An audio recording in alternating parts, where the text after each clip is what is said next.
Hiccup was still pretty certain, knowing dragons as he did, that yelling was the easiest method of training them. So, over the next couple of weeks, he tried yelling at Toothless to see if he could make it work. He tried yelling loudly, firmly, strictly. He looked as cross as he could, but Toothless wouldn't take him seriously. Hiccup finally gave up on the yelling when Toothless stole a kipper off his plate one morning at breakfast. Hiccup let out his most fierce and frightening yell, and Toothless just gave him a wicked look and knocked everything else onto the floor with one swipe of his tail. That was it with the yelling as far as Hiccup was concerned. "Okay then," said Hiccup, "I'll try going to the other extreme." So he was as nice to Toothless as he possibly could be. He gave Toothless the comfiest bit of the bed and then lay dangerously balanced on the edge of it himself. He fed him as much kipper and lobster as he wanted. He only did this once, though, as the little dragon just went on eating until it made himself thoroughly sick. He played games with him for hours and hours. He told him jokes. He brought him ice to eat. He scratched the bit that Toothless couldn't quite reach in between the spokes on his back. He made that dragon's life as close to dragon heaven as he possibly. By mid-February, the winter was coming to an end on Berk, and the snowy season had turned into the rainy season. It was the kind of weather where your clothes never got dry, no matter what. Hiccup would hang up his sodden tunic on a chair in front of the fire before going to bed at night, and in the morning it would still be wet, warm and wet rather than cold and wet, but wet nonetheless. The ground all around the village had turned into knee-deep mud. "What in Woden's name are you doing?" asked Fishlegs when he came across Hiccup digging a large hole just outside the house. "Building a mud wallow for Toothless," panted Hiccup. "You spoil that dragon, you really do," said Fishlegs, shaking his head. "It's psychology, you see," said Hiccup. "It's clever and it's subtle. Not like that caveman yelling you're doing with Horror Cow." Fishlegs had named his dragon Horror Cow. The horror bit was to make the poor creature at least sound a bit frightening. The cow bit was because for a dragon she really was remarkably like a cow. She was large, peaceful, brown creature with an easygoing nature. Fishlegs suspected she might even be vegetarian. "I'm always catching her nibbling at the woodwork," he complained. "Blood, Horror Cow, blood! That's what you should want." Nonetheless, maybe Fishlegs was a better yeller than Hiccup, or maybe Horror Cow was a lazier and more obliging character than Toothless. But Horror Cow was proving very easy to train by the yelling method. "Okay, Toothless, it's ready," said Hiccup. "Get yourself a good wallow." Toothless stopped trying to catch voles and leapt into the mud. He rolled over and over in the oozy gunge, spreading out his wings and squirming happily. "I'm bonding with him," said Hiccup, "so he'll want to do what I say." "Hiccup," said Fishlegs as Toothless sucked up a good mouthful of mud and spat it out straight into Hiccup's face.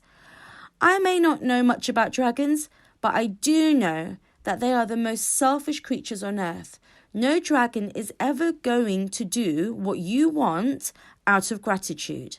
Dragons do not know what gratitude is. Give up. This will never work." "The things about us dragons," said Toothless helpfully, "is we're survivors.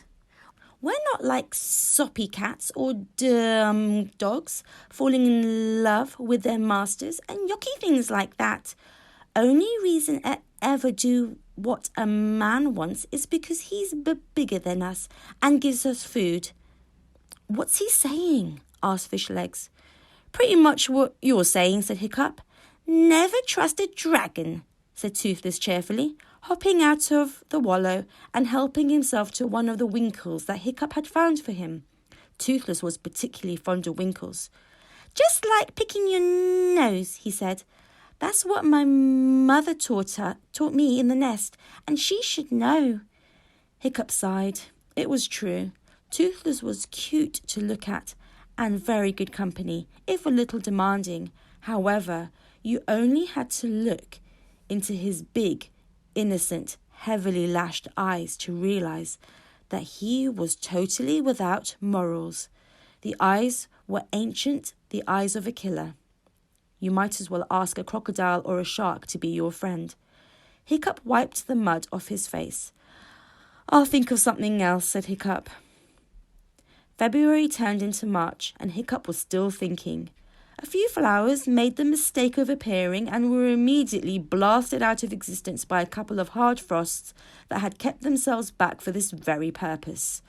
Fishlegs could now get Horrorcow to go and stay on command. Hiccup was still struggling to teach Toothless the basics of toilet training. No pooing in the kitchen, said Hiccup for the 100th time, carrying Toothless outside after yet another accident. Is warmer in the kitchen, whined Toothless, but poos go outside. You know that, said Hiccup, at the end of his tether. Toothless promptly pooed all over Hiccup's hands and down his tunic. Is outside, is outside, is outside, crowed Toothless.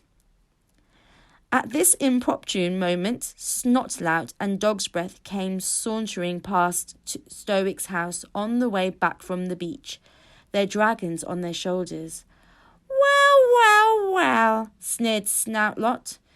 If it isn't the useless covered in dragon poo, it actually quite suits you.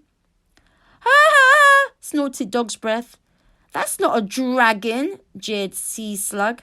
Dog's Breath's dragon, who was an ugly great gronkle with a pug nose and a mean temper. That's a newt with wings. That's not a dragon, scoffed Fireworm.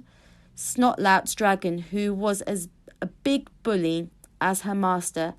That's an inkle newborn bunny wabbit with a pathetic poo problem. Toothless gave a gasp of fury. Snotlout showed Hiccup the immense heap of fish that he had wrapped up in his cloak. Look what Fireworm and Sea Slug caught down at the beach, and it only took a couple of hours. Fireworm coughed, flexing a shining muscle or two and looking at her claws in fake modesty. Oh, please, she drawled. I wasn't even concentrating. If I was trying, I could do it in 10 minutes with one wing tied behind my back. Excuse me while I throw up, muttered Toothless to Horrorcow, who was regarding Fireworm with disapproval in her big brown eyes. We reckon Fireworm could be a bit of a hunting legend, grinned Snotlout. I hear that Horrorcow is partial to carrots. Has that toothless wonder got up the nerve to attack a vegetable? Carrots are a bit crunchy, but perhaps he can manage the old squished cucumber. You can give it to him through a straw, perhaps. Ha ha ha! Dog's Breath laughed so hard that snot came snorting out of his nose. Careful, Dog's Breath, said Fishlegs politely. Your brains are coming out. Dog's Breath bashed him hard, and the two boys swaggered off, Fireworm making a lunge at Toothless that nearly took his eye out as he went past.